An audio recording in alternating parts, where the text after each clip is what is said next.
Hoy vamos a estar hablando acerca de un atributo más de nuestro Dios, y es que tenemos un Dios vivo, un Dios vivo, y eso lo podemos ver en varios pasajes, pero vamos a estar meditando puntualmente en el libro de Jeremías capítulo 10, versículos del 8 al 10. Si alguien tiene el pasaje, lo puede leer y comenzamos con oración.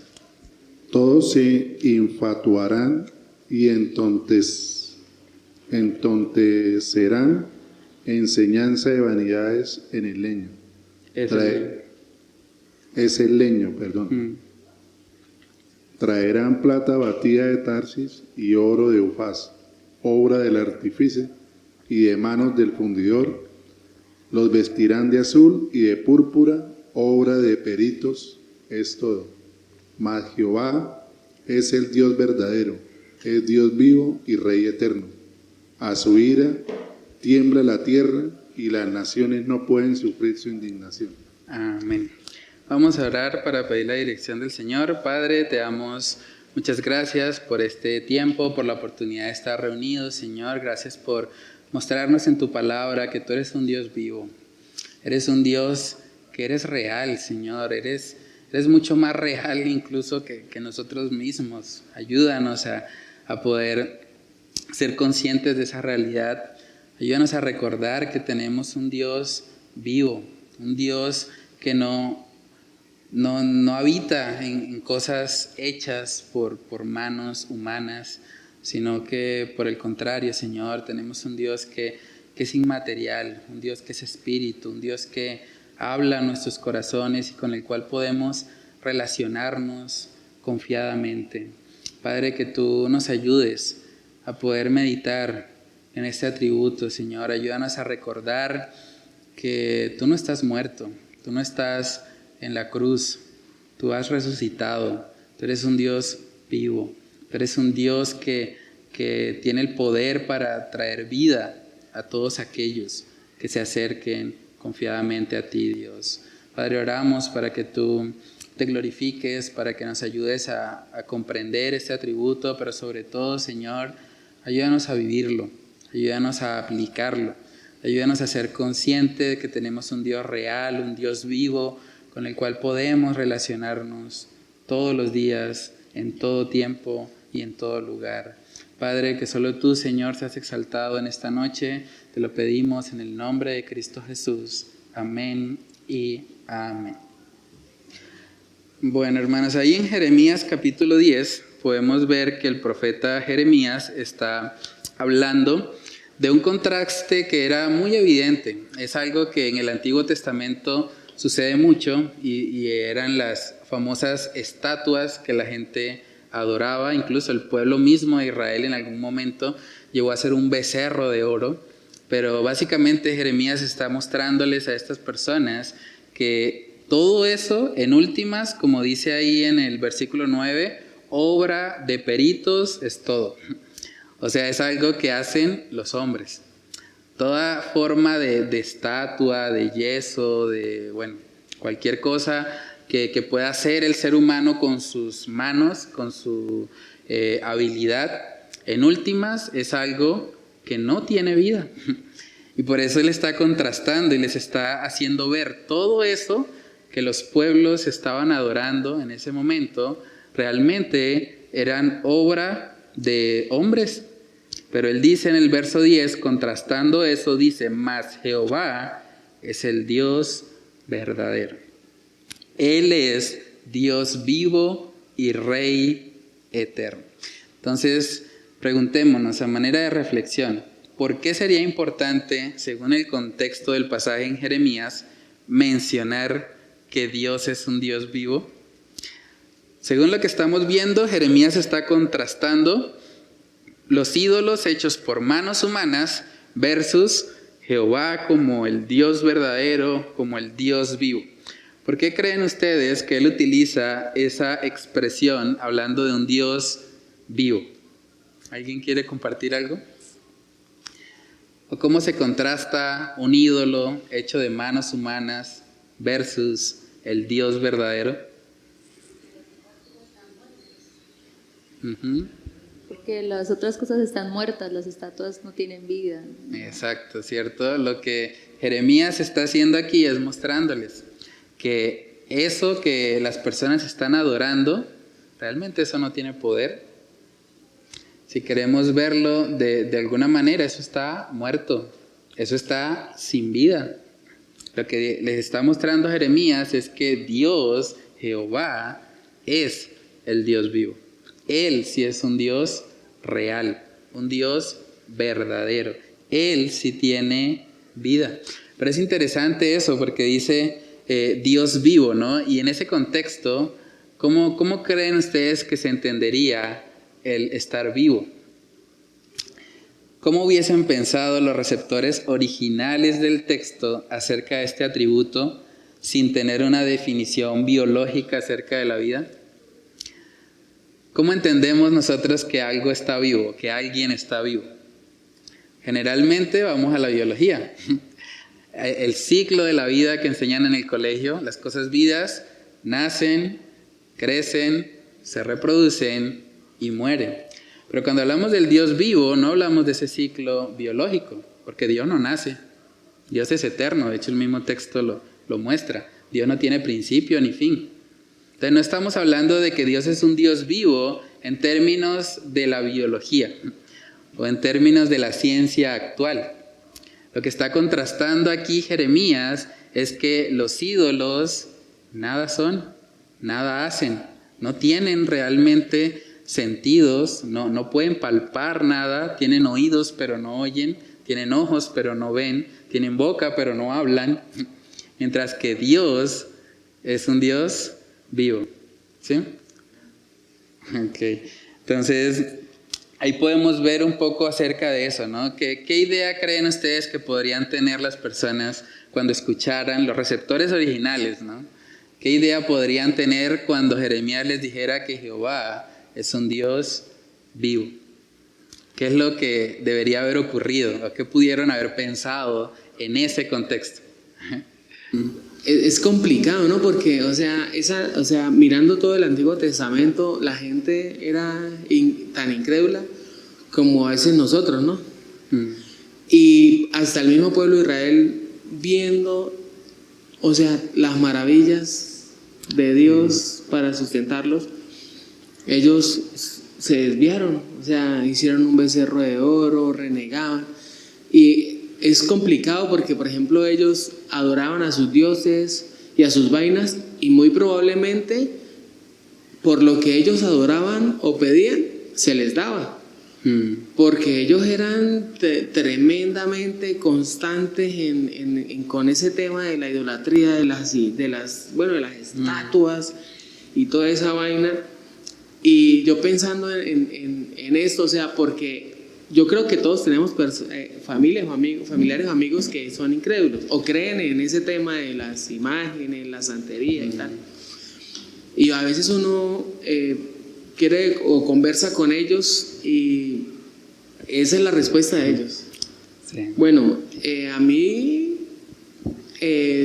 tal santo o tal vaina me ha funcionado. Hace poquito yo hablaba con alguien y ella me decía, fue la que salvó mi hija. O sea, si yo no hubiese hecho esto, y llegar como a decirle, bueno, pero mi Dios es un Dios vivo, o sea, eso está muerto, eso es una imagen. Es tan tremendo el engaño del diablo que es tan difícil, pero ahí es donde uno entra como a tener esa esperanza de saber de que, bueno, yo estoy diciendo la realidad, mi Dios es un Dios vivo.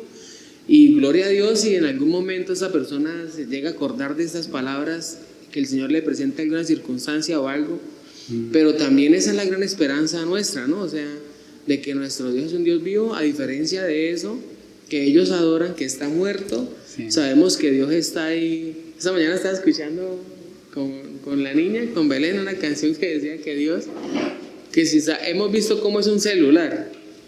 Sí. Sí, o sea, que usted un celular... Ahí está, usted lo abre y ¿qué quiere ver? ¿A quién necesita llamar? Y que, o sea, la canción pues es muy infantil, ¿no? Pero decía, así es Dios. Dios está siempre a la mano, o sea, Dios está vivo en donde quiera que usted esté, la oye, la escucha a su manera, no a la nuestra, ¿no? En cierto modo, pues es duro decirle a estas personas esto porque ellos, al igual que en ocasiones uno, quieren que las cosas funcionen, ¿no? Sí. Como ellos quieren que las cosas funcionen como ellos dicen. Pero pues nosotros aún más debemos confiar en que Dios es un Dios de vivos y Él está vivo y Él tiene lo que sabe Él que nosotros. ¿Y cómo reaccionarían ellos? Es como difícil, ¿no? Porque en ese contexto hay veces cuando estaban en desacuerdo de verdad los querían matar. Sí. ¿Decir algo, hermano? Y pastor, también pues creería yo que si ellos realmente hubieran creído que Dios era un Dios vivo, podían haberlo realmente buscado, ¿no? Porque sí, por lo general nosotros siempre queremos ver. Sí, el ser humano siempre quiere ver para creer. Entonces, si hubieran realmente creído que Dios era un Dios vivo, podía haber pasado que sí hubieran seguido a Dios. Sí. Sí, pues ¿cuál es como la diferencia sustancial y evidente que hay entre un ser vivo y uno muerto? O sea, lo más básico, ¿sí? O sea, si algo está vivo, se mueve, ¿cierto? Tiene, puede ejecutar ciertas acciones, ¿sí?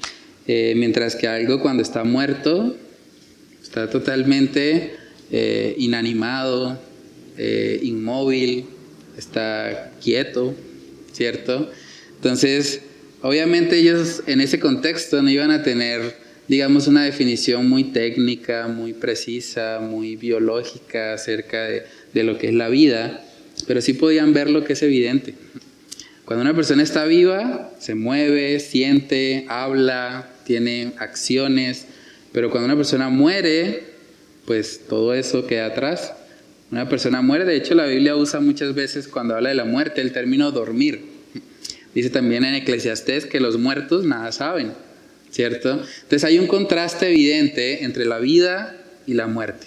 Entonces lo que Jeremías les está haciendo ver es que eso que ellos adoraban y que pensaban que de pronto era el objeto de su culto, de su adoración, pues realmente era algo sin vida. Y así como es ilógico para una persona tratar de comunicarse con alguien que ya está muerto, de la misma manera era ilógico para aquellos que adoraban esos falsos dioses, esas estatuas, tratar de orarles, tratar de hablar con ellos. Y eso es una exhortación también para que ellos pusieran la mirada en algo más allá que simplemente una obra hecha por manos humanas. Y es ahí donde el Señor quiere llevarlos. Vamos a buscar Salmos capítulo 115. Salmos capítulo 115, y ese es un salmo también bastante conocido y que muestra el contraste que hay entre los ídolos y el Dios vivo. Salmos capítulo 115, versículos del 3 al 8. Nuestro Dios está en los cielos, todo lo que quiso ha hecho. Los ídolos de ellos son plata y oro, obra de manos de hombres.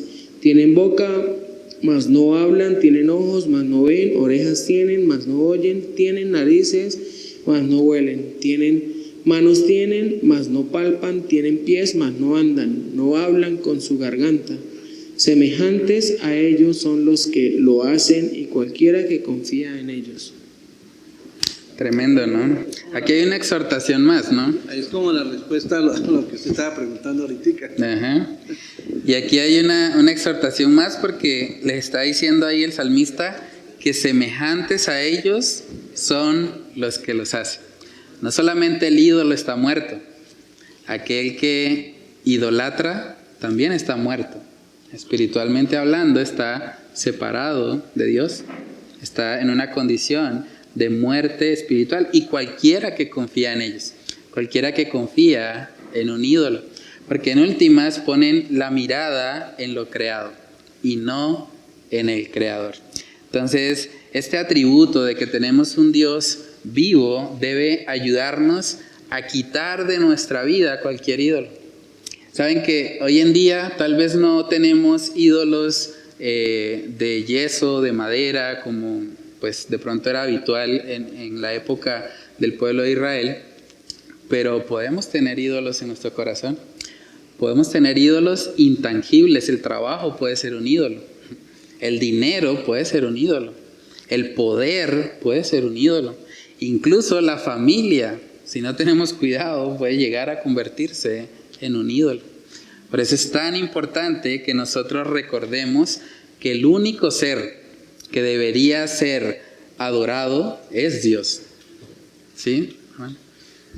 Bueno, y eso, complementando, nos lleva a entender también de que no hace más de 5 años la Iglesia Católica ha podido entender realmente a través de los sacerdotes o curas, que algunos manifiestan de que realmente ellos ya no adoran esas estatuas como antes lo hacían, ¿sí? Porque eso es lo que hoy en día ellos manifiestan.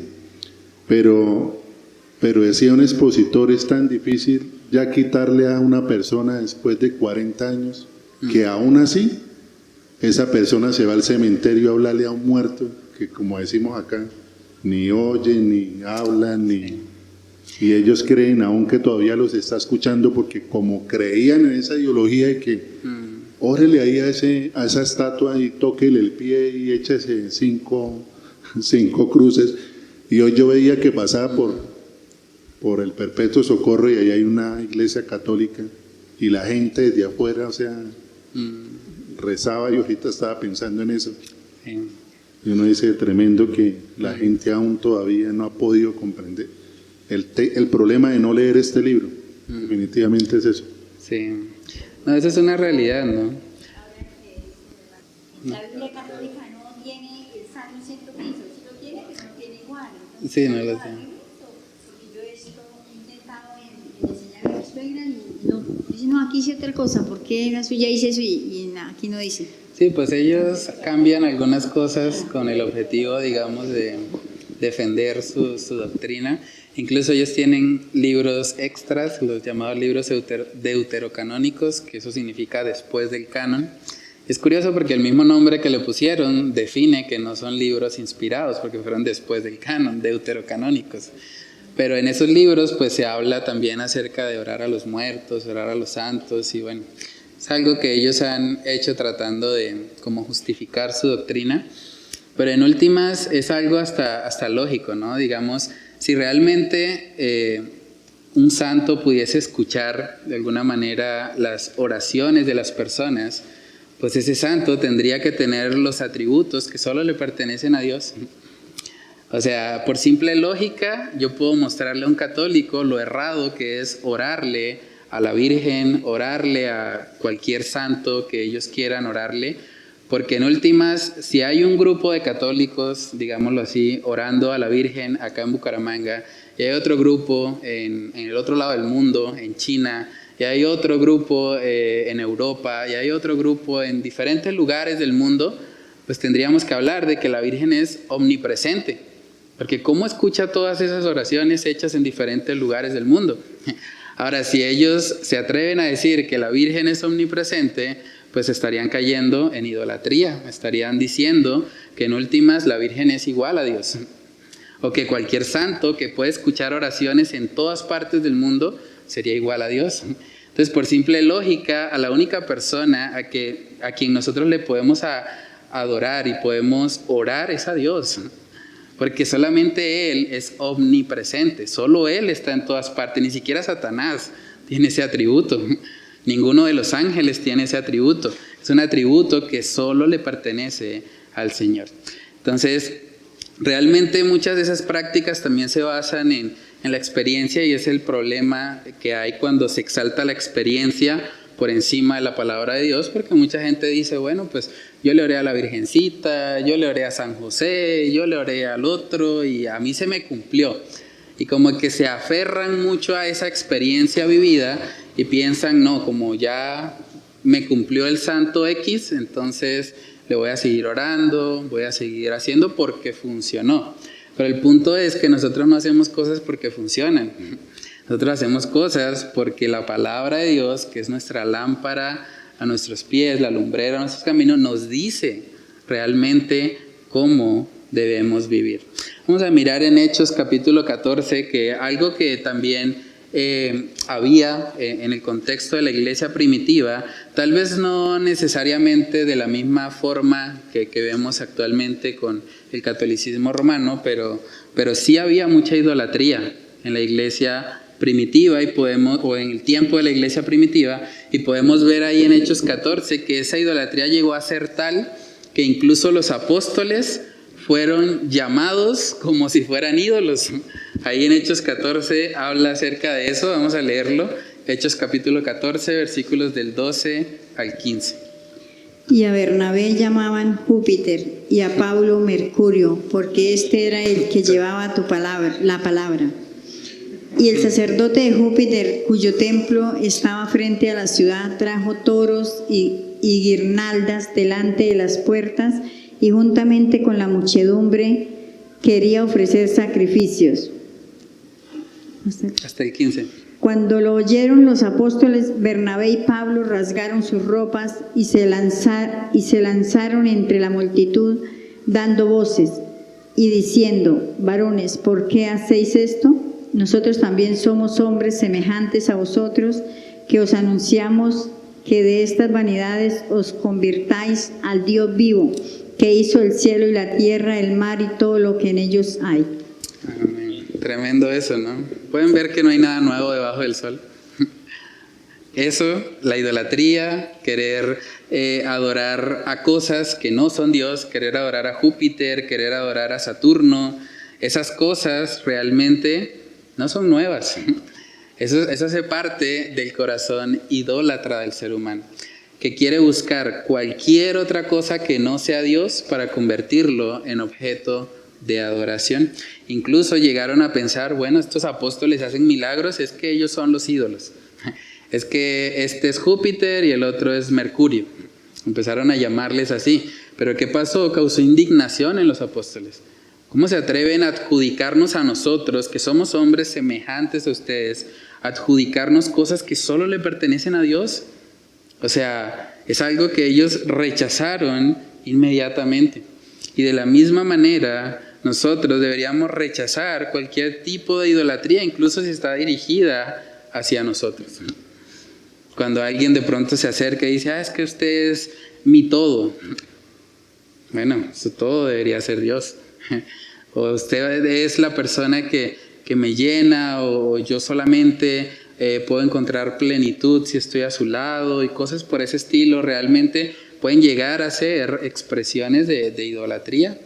O yo solamente puedo acercarme a Dios por medio de usted, o solamente cuando lo escucho realmente soy edificado, si no, pues realmente no. Entonces hay que tener mucho cuidado, porque esa idolatría puede llegar incluso a la vida de un cristiano, pero es la oportunidad que tenemos para, así como el apóstol Pablo y Bernabé hicieron, recordarles a las personas que somos hombres semejantes a ellos, con las mismas debilidades, con las mismas luchas. La única diferencia es que el Señor nos ha cambiado y nos ha transformado para que anunciemos a las personas el evangelio de salvación.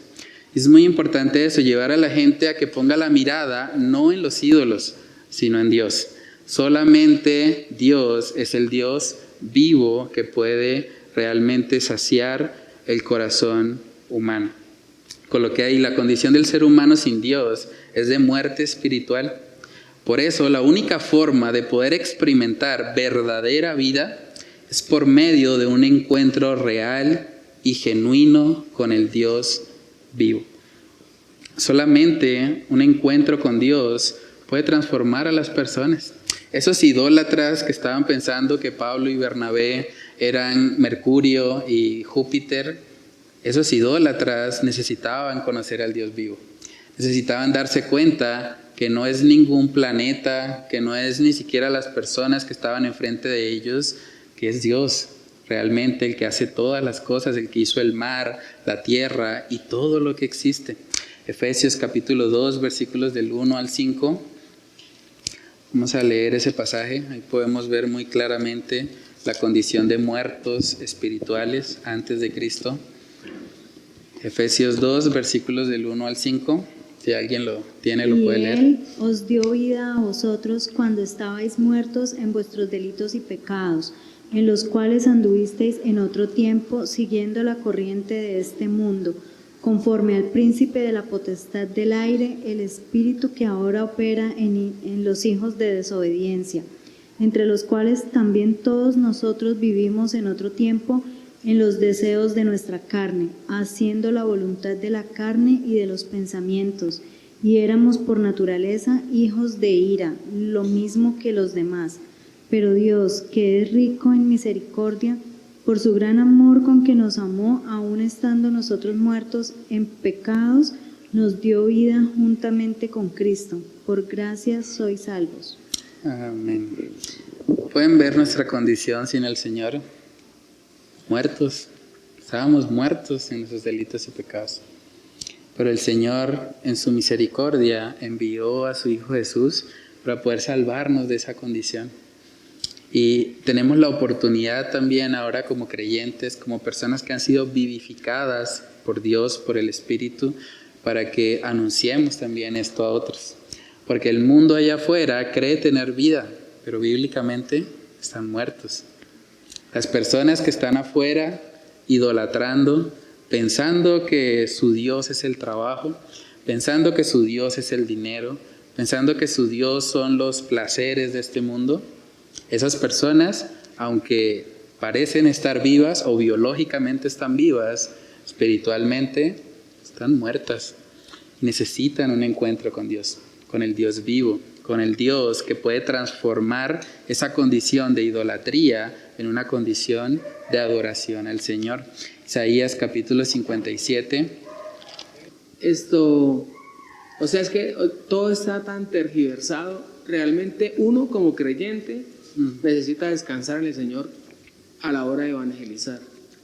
Porque yo personalmente me he cargado demasiado con muchísima tristeza. O sea, yo me he frustrado cuando le predico a alguna persona que uno dice, oye, es que sí, o sea, le está uno predicando el Evangelio con la Biblia, Jesús, la venida de Cristo, el pecado, tal.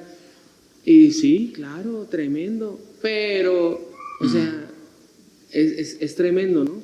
Sí. Y uno dice, Dios mío, o sea, bueno, pero necesito descansar en que, bueno, eso lo hace el Señor. Tuve la oportunidad de evangelizarlo. Y hablando acerca de lo de tener un encuentro, lo que dice aquí de que la gente necesita tener un encuentro y uno con Dios, eso es algo que también se ha tergiversado muchísimo. Porque cuando uno habla de tener un encuentro con Dios a una persona, ellos se imaginan 3 días en un retiro, Sí. sintiendo, ¿cómo es? Allá, sí, sintiendo Quemando el los fuego, el pecados. frío, el vómito y todo, es real, ¿sí? Sí. No, porque eso dicen que en los encuentros usted, cuando se encuentra con Dios, usted de esa manera sale el pecado, vomitando. Inclusive le dicen que uno puede hasta hacerse popó. Sí. Es tremendo. Entonces relacionan tener un encuentro con Dios hasta sentir cosas emocionales, ¿verdad? Y el mejor encuentro pues que uno sabe que ellos pueden tener es con la palabra. Y cada vez que uno le predica a una persona que está interesada en escuchar el Evangelio, ellos están teniendo como ese encuentro con el Señor, siendo confrontados con el pecado. Yo hablaba con Diver eso, porque yo leía el libro de Mateo en donde habla de que, bueno, que no desperdiciemos, que no le echemos, ¿cómo es? Las perlas a los cerdos. a los cerdos y eso. Entonces yo le hablaba y yo decía, bueno, pero pues hay personas que uno realmente dice, no, o sea, Dios mío, vaya con Dios. No, pero si uno queda uno como que no, bueno, Sí. o sea, qué orgullo, qué soberbia tan verdad. Que entonces hablamos con él y él decía, bueno, hasta cierto punto uno le predica a la persona, le muestra como el problema, la seriedad del problema a causa de su pecado, su condición. Y pues uno le predica a esa persona y ellos obviamente quieren saber, bueno, ¿y cuál es la solución? Pero muchos preguntan cuál es la solución como por a ver usted qué me va a decir. Sí. ¿Sí? Y entonces uno dice, bueno, pues no es que uno voluntariamente quiera como echarle las sino que en ocasiones pues La misma persona se encarga de rechazarlo, pero todo eso está tan tergiversado que uno necesita descansar en el Señor y pedirle al Señor como esa gracia, o sea, que las personas puedan, no sé, no verlo a uno como un religioso, como un testigo de Jehová, como algo así, sino que realmente la palabra pueda llegar a sus corazones. Sí. Sí, no, hay que recordar que la salvación es del Señor, aunque humanamente tratemos de hacer la mejor explicación posible, solo el Espíritu Santo puede convencer de pecado, justicia y juicio, y debemos descansar en eso. Hay vidas muy duras que el Señor ha transformado. O sea, pensemos en Pablo, por ejemplo. O sea, Pablo era un asesino de cristianos. ¿Ustedes creen que cuando Pablo perseguía a los cristianos no iba a escuchar el Evangelio? No solamente lo iba a escuchar, probablemente o cualquier otra persona hubiese sido impactada por el hecho de ver que había un grupo de personas dispuestas a morir por lo que creían. O sea, el apóstol Pablo fue partícipe de la muerte de Esteban, por ejemplo. Él estuvo ahí, las vestiduras la colocaron a sus pies. Y muy probablemente él vio a muchos cristianos morir, quizás él mismo cortó sus cabezas, y él veía, esta gente tiene algo, esta gente está dispuesta a entregar sus vidas, y o sea, cualquier otra persona se hubiese inquietado, pero ¿por qué? ¿Qué hace que estas personas estén dispuestas a perder sus propias vidas por defender lo que creen? ¿Qué es lo que creen? ¿Qué es tan importante que valga más que sus propias vidas? Pero aún así el apóstol Pablo por mucho tiempo fue de un corazón duro, muy duro. Seguía haciéndolo, seguía matando, a pesar de que estaba viendo, a pesar de que estaba probablemente escuchando el Evangelio, a pesar de que estaba viendo a los cristianos mártires morir por su fe, él seguía con un corazón endurecido. Hasta que llegó el momento en el que el Señor se le presenta, tuvo un encuentro personal con él, y ahí realmente se dio cuenta que persiguiendo a los cristianos realmente estaba persiguiendo a Cristo mismo y que necesitaba de un Salvador. Entonces, es lo que Dios hace. ¿Sí, hermano?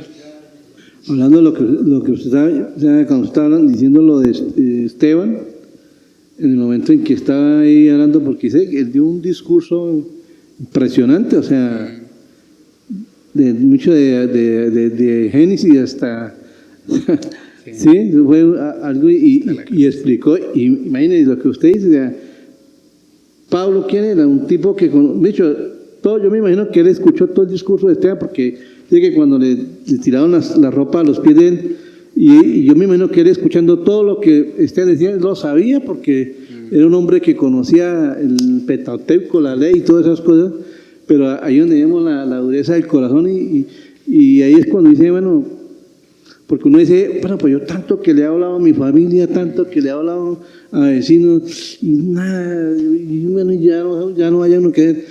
Y yo últimamente en mis oraciones, yo le digo, Señor, tenga misericordia de fulano de tal y convéncelo de pecado. Yo le digo que puede hacer eso usted, porque por más que uno les diga, y humanamente, o sea, ahí donde uno dice, es el Señor. Sí. Y por eso la Biblia dice, la salvación es del Señor.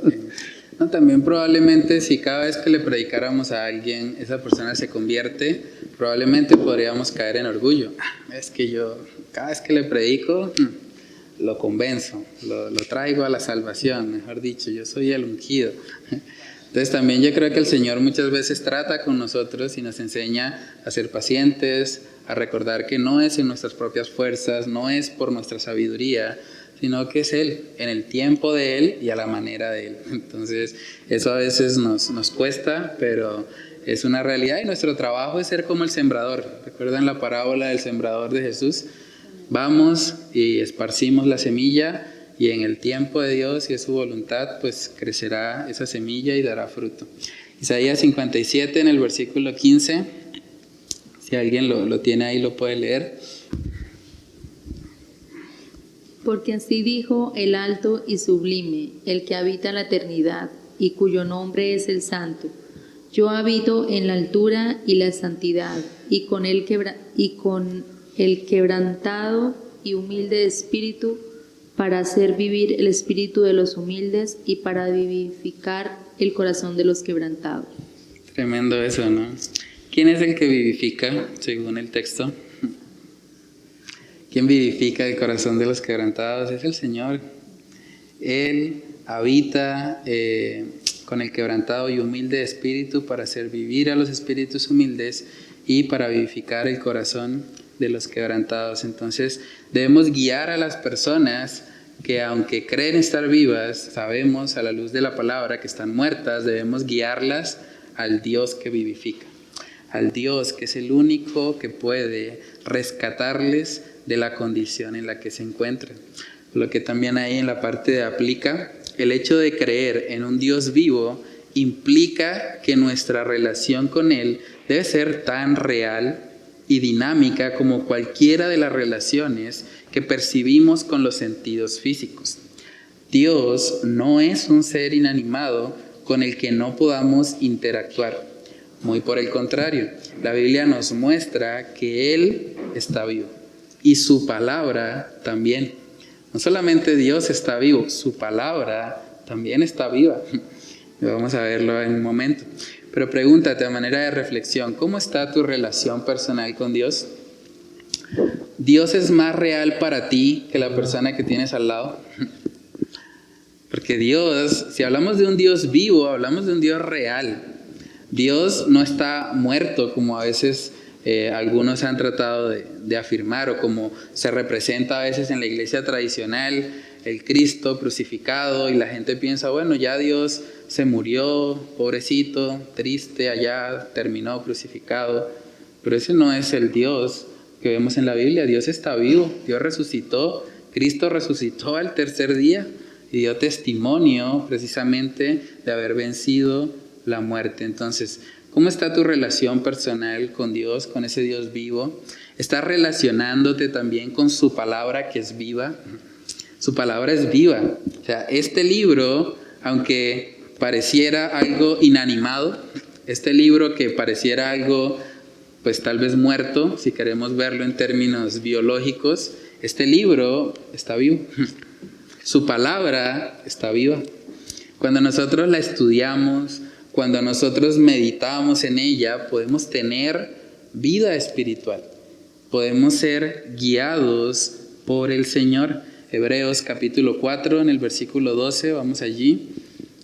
Hebreos capítulo 4 en el versículo 12. Porque la palabra de Dios es viva y eficaz y más cortante que toda espada de dos filos y penetra hasta partir el alma y el espíritu, las coyunturas y los tuétanos, y discierne los pensamientos y las intenciones del corazón. Tremendo eso, ¿no? La palabra de Dios es viva y eficaz. Está viva, está viva. Podemos tener una relación con la palabra de Dios, porque está viva. Y nótese que dice que es como una espada de dos filos. Y eso es interesante. Imagínense una espada de dos filos. Cuando nosotros usamos una espada de dos filos, el filo apunta hacia la persona que tenemos al frente, pero también nos apunta a nosotros, porque hay dos filos, ¿cierto? Entonces la palabra de Dios, cuando la usamos, cuando nosotros le predicamos a otra persona, no solamente beneficia al que la escucha, nos beneficia a nosotros cuando la estamos hablando, porque nos recuerda el mensaje de Dios, nos lleva a vivirlo, nos lleva a que haya una relación viva con nuestro Dios vivo. Vamos a mirar Romanos capítulo 8 también. Romanos capítulo 8, ese capítulo de Romanos habla mucho acerca de la vida en el Espíritu Santo, con el cual hemos sido sellados. Y vamos a ver ahí en Romanos capítulo 8, del 11 al 14, precisamente que podemos ser guiados por el Espíritu de Dios. Romanos 8, versos del 11 al 14. Y si el Espíritu de aquel que levantó de los muertos a Jesús mora en vosotros, el que levantó de los muertos a Cristo Jesús vivificará también en vuestros cuerpos mortales por su Espíritu que mora en vosotros. Así que, hermanos, deudores somos, no a la carne, para que vivamos conforme a la carne. Porque si vivís conforme a la carne, moriréis. Mas si por el Espíritu hacéis morir las obras de la carne, viviréis. Porque todos los que son guiados por el Espíritu de Dios, estos son hijos de Dios. Amén. Entonces, ¿cómo podemos saber que realmente somos hijos de Dios? Que somos guiados por su Espíritu, y su Espíritu nos dejó este libro. Este libro fue inspirado por Dios. No fue escrito por voluntad humana, sino por inspiración divina. Dios habló a través de su palabra, y a través de ella podemos realmente tener la confianza de que si somos guiados por las Escrituras, estamos siendo guiados por el Espíritu de Dios, por el Espíritu del Dios vivo, del Dios que nos restauró. Lo que hay en la parte de razona también, si Dios es un Dios vivo y además es el único que lo es, porque todos los demás dioses son falsos, hay un solo Dios verdadero, entonces eso quiere decir que todos los dioses de este mundo no son más que ídolos muertos.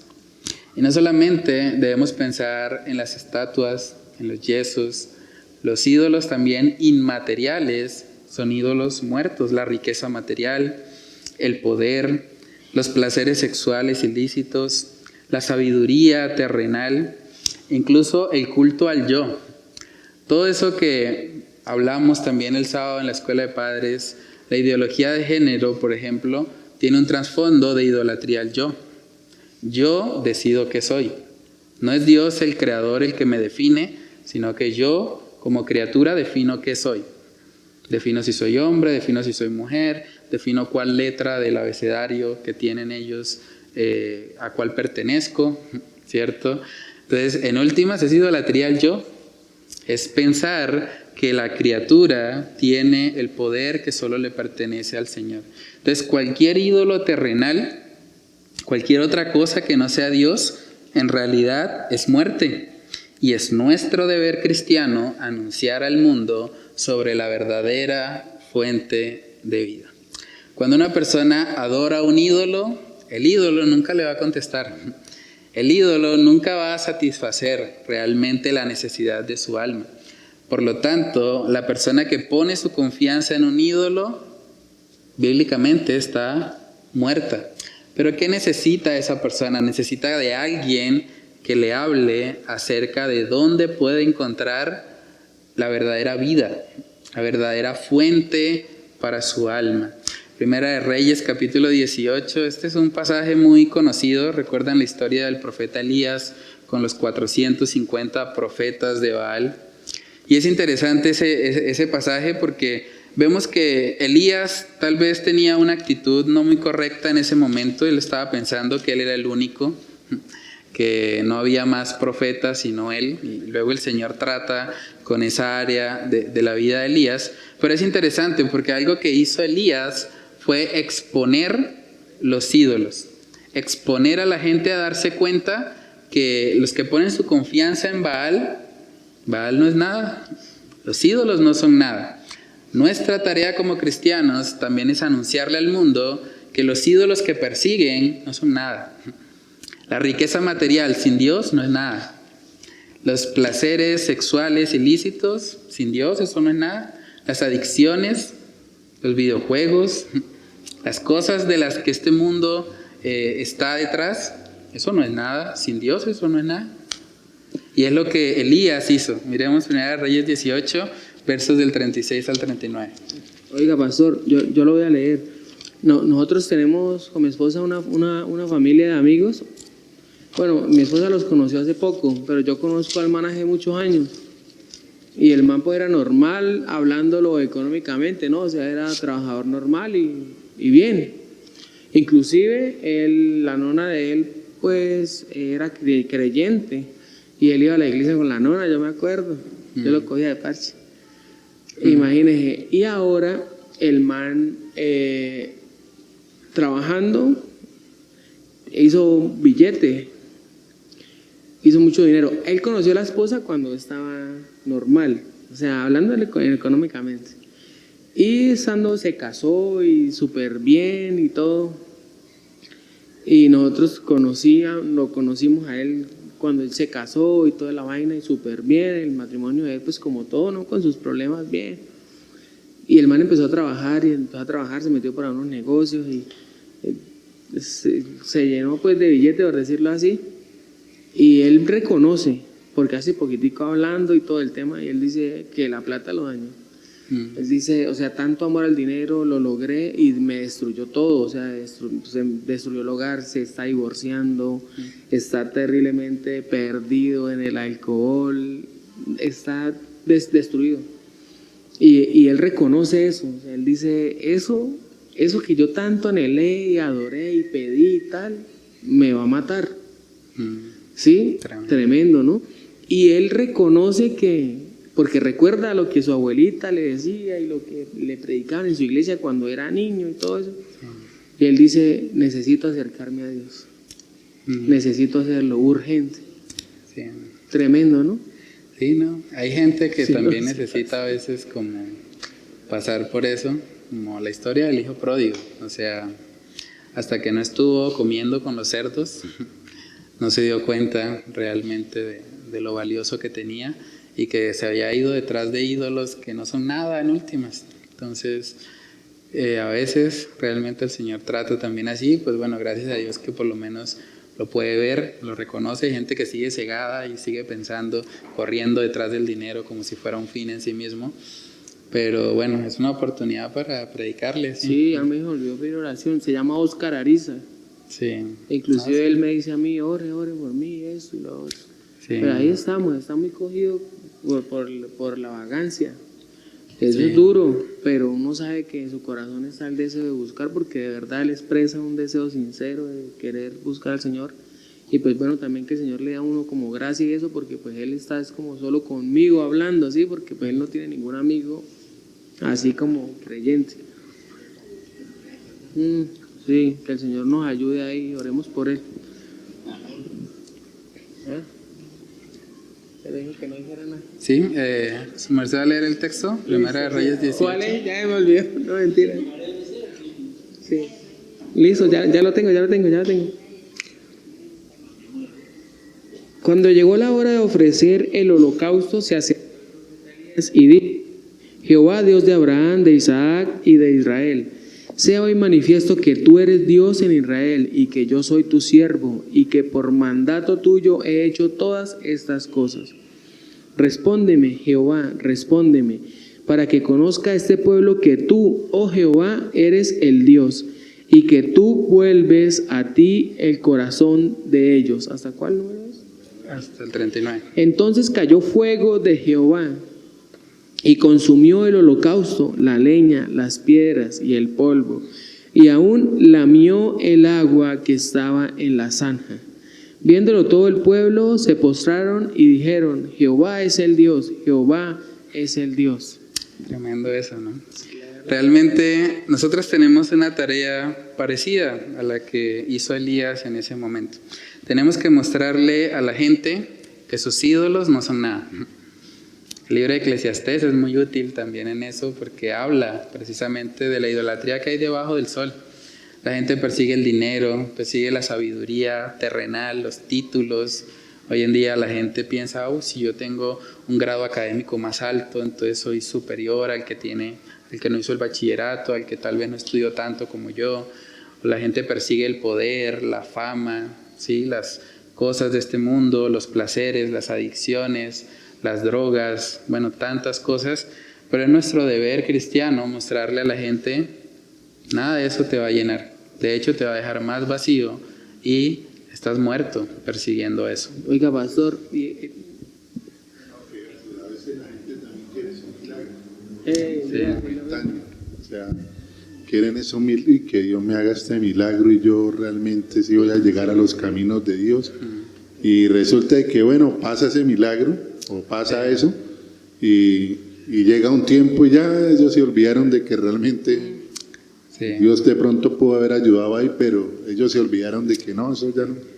Sí, como y así se la pasan en ese ciclo, creyendo de que si me hace este milagro, si me gano el baloto, si todas esas cosas. Yo trabajo con un ateo y él dice que él dejó de creer en Dios, o sea, realmente no es ateo porque creyó en algún momento. él dice que dejó de creer en Dios un día que estaba en una situación difícil. No le pregunté, pero me dijo, estaba en una situación difícil. Y yo dije, bueno, Dios, si me solucionas, me ayudas hoy con esto, voy a, mejor dicho, dar un paso más de fe. Pero él dice, pero no pasó nada. Entonces dejé de creer. Sí. No, y es la oportunidad también para hablarles. Dios es soberano. Dios no está sujeto a cumplir todo lo que le pidamos. Y eso es importante que la gente lo entienda. De hecho, si Dios no fuese soberano y el hombre fuera soberano, sería un desastre. O sea, si yo todo lo que oro, el Señor lo concede, sería un peligro. Exacto, sí. Sí, y es ayudarles a ver eso, ¿no? Las personas, por ejemplo, que repiten el ciclo, podemos ayudarles a ver con amor, con misericordia y decirles, bueno, pero Dios ya te hizo un milagro y no lo seguiste buscando. O sea, ¿qué pasó? Tal vez tu Dios o lo que anhelabas era solo el milagro. Y hay historias en la Biblia así, los 10 leprosos, por ejemplo, solo uno volvió agradecido, los otros 9... No hubo fruto realmente en la vida de ellos, y la lepra era una enfermedad muy difícil en el contexto del Señor, en la época del Señor Jesús, no solamente por el dolor, sino también por el rechazo social que eso implicaba, era vivir totalmente aislados, y pues Dios les había salvado de algo horrible a esas personas, y aún así 9 de ellos no volvieron. O sea, recibieron el milagro, recibieron la sanación, pero no hubo realmente un fruto en sus vidas. Entonces es importante hacerle ver eso también a las personas. No debemos buscar a Dios por lo que nos puede dar. De hecho, eso sería interés. Eso sería, en últimas, idolatría hacia nosotros mismos. Yo busco a un Dios que me sirva a mí. Un Dios que satisfaga mis necesidades. No un Dios soberano, no un Dios que controle todas las cosas, que haga su voluntad, sino un Dios que sea como mi sirviente. Y en últimas, eso es idolatría hacia nosotros mismos. Pensar que yo soy el que merece recibir las respuestas de todas mis oraciones, que todo lo que yo quiero se cumpla, pero realmente la Biblia nos muestra que el único Dios verdadero es el Dios vivo, el Dios soberano, el Dios que gobierna como a Él le place. Miremos Juan capítulo 4 para ver otro ejemplo en el que el Señor le muestra, en este caso a una mujer que además era samaritana, le muestra la importancia que tiene conocer al Señor para poder ser libre de los ídolos de este mundo. Juan capítulo 4, versículos del 10 al 14. Respondió Jesús y le dijo, si conocieras el don de Dios y quién es el que te dice, dame de beber, tú le pedirías y él te daría agua viva. La mujer le dijo, Señor, no tienes con qué sacarla y el pozo es hondo. ¿De dónde pues tienes el agua viva?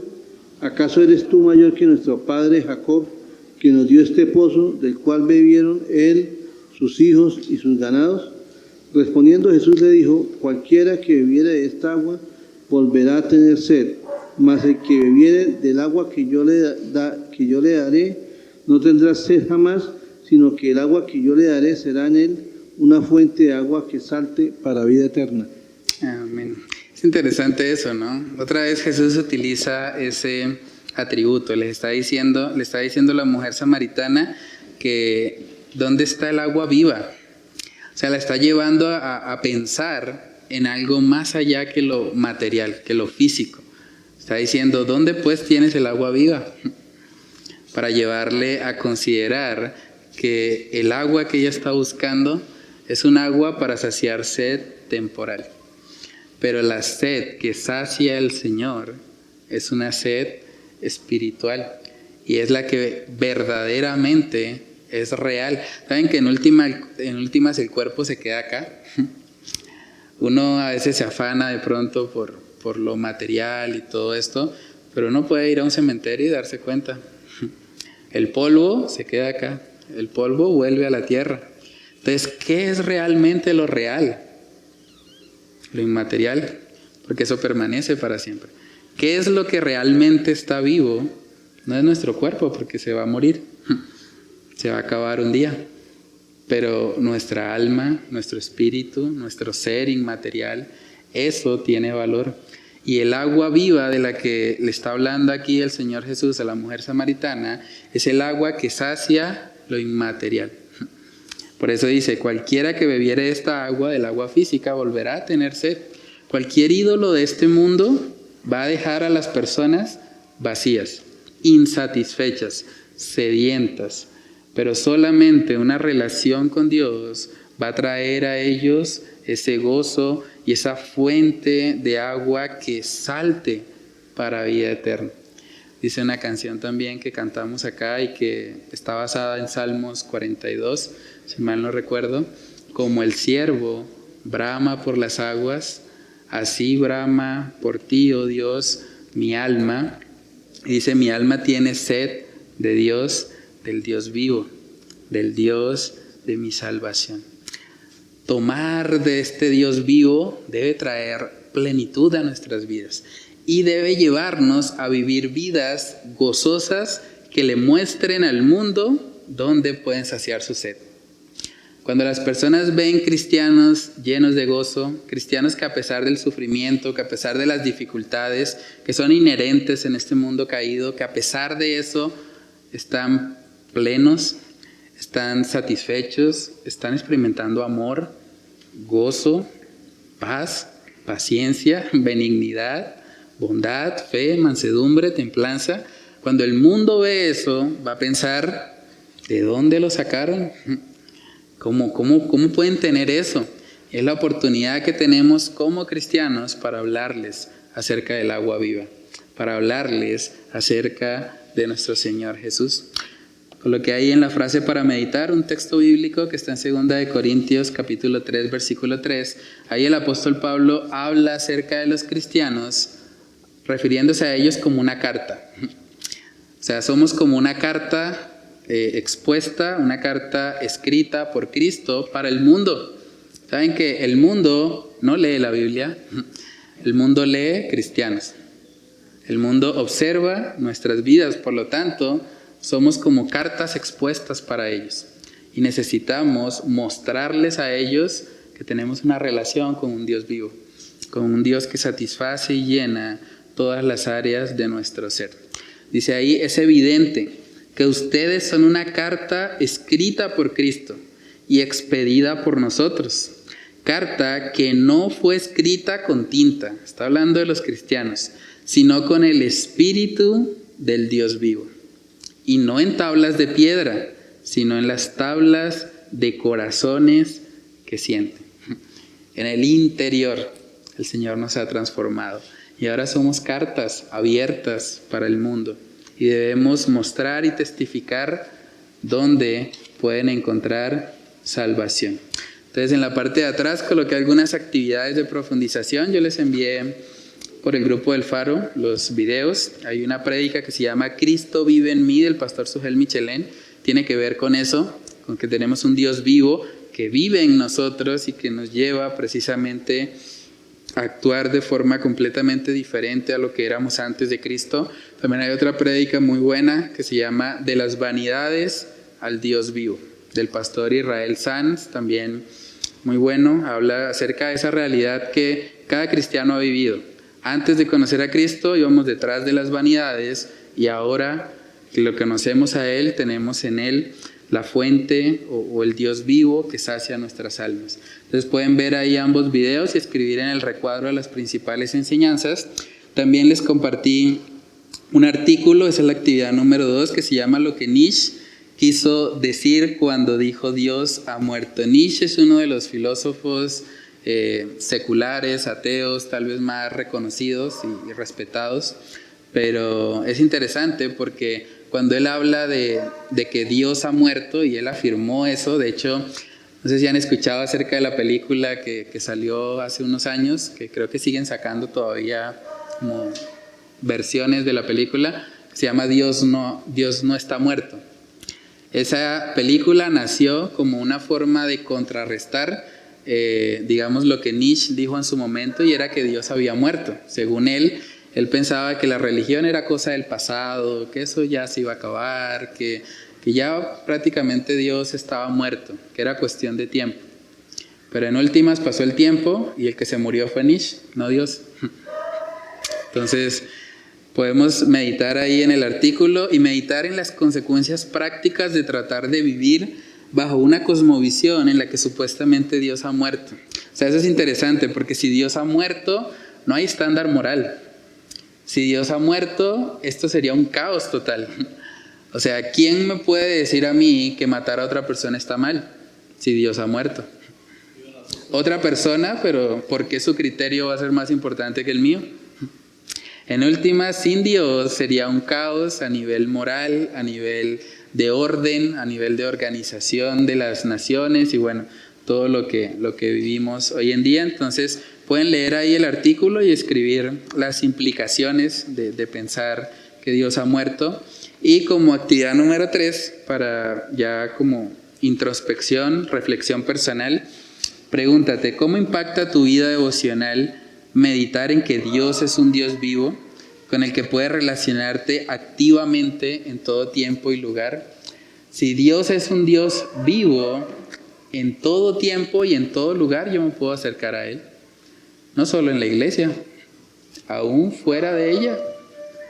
Paso mucho más tiempo, de hecho, fuera de la iglesia que en ella. Entonces debería poder ser consciente de eso y acercarme a Dios, relacionarme con Él cada día, en todo tiempo y lugar.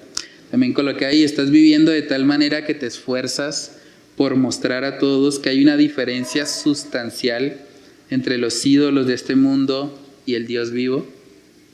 Estás haciendo la tarea que Elías hizo, exponiendo la falsedad de los ídolos de este mundo y llevando a las personas a contemplar que solamente hay un Dios verdadero, que solo hay un Dios vivo que puede saciar nuestras almas. Entonces, bueno, no sé si hay alguna pregunta, algún comentario sobre la lección de hoy. Tenemos un Dios vivo. ¿No? ¿Está claro? Bueno, ya las hicimos en el camino. Bueno, vamos entonces a orar y a pedirle al Señor que Él nos ayude a poder vivir esto. Realmente es un tema que debe movernos a la acción y a poder testificar también a este mundo acerca de ese Dios vivo que nos transformó y nos pasó de muerte a vida. Padre, te damos muchas gracias, Señor, por tu infinita misericordia. Gracias por este tiempo en el que hemos podido abrir tu palabra, hemos podido estudiar más, Señor, acerca de ti, acerca de que eres un Dios vivo. No eres un Dios muerto, no eres un Dios inanimado, no eres un Dios con el cual no podemos interactuar. Eres un Dios que ha decidido relacionarse con nosotros. Gracias, Señor, por la obra consumada de Cristo en la cruz. Gracias porque Cristo venció a la muerte. Gracias porque Cristo nos ha dado testimonio. Gracias porque Cristo es el camino para que ahora podamos tener una relación con el Padre. Señor, que seas tú ayudándonos a glorificarte con nuestras vidas, con nuestras acciones. Ayúdanos a vivir, Señor, siendo conscientes de que solo tú, Señor, eres el Dios vivo, que los ídolos de este mundo nada son, que los ídolos, tanto los ídolos físicos, hechos de madera, hechos de plata, de oro, de cosas tangibles, como aquellos ídolos que son intangibles, que no los vemos, que no los palpamos, pero que aún así son igual de malos, son igual de perversos, de muertos, no pueden realmente satisfacer el corazón que fue hecho para lo eterno. Padre, que tú nos ayudes a desecharlos. Ayúdanos a recordar que solo tú puedes saciar la sed de nuestros corazones, que solo tú, Señor, puedes dar verdadera plenitud a nuestras vidas. Señor, que seas tú ayudándonos a poder aplicar esto que hemos estudiado. Ayúdanos a poder vivir vidas cristianas que le muestren al mundo que somos cartas escritas por ti, que fuimos transformados por el Espíritu del Dios vivo y que ahora estamos llamados a anunciar dónde pueden encontrar vida los muertos espirituales que están a nuestro alrededor. Padre, ayúdanos a ser diligentes, ayúdanos a compartir de tu palabra a otros y que cada día, Señor, podamos vivir vidas en las que evidenciamos que tenemos una relación contigo, que eres tú, Señor, quien llena y satisface todas las áreas de nuestro ser y que es a ti, Señor, a quien queremos agradar y a quien queremos glorificar con cada cosa que hacemos, Señor.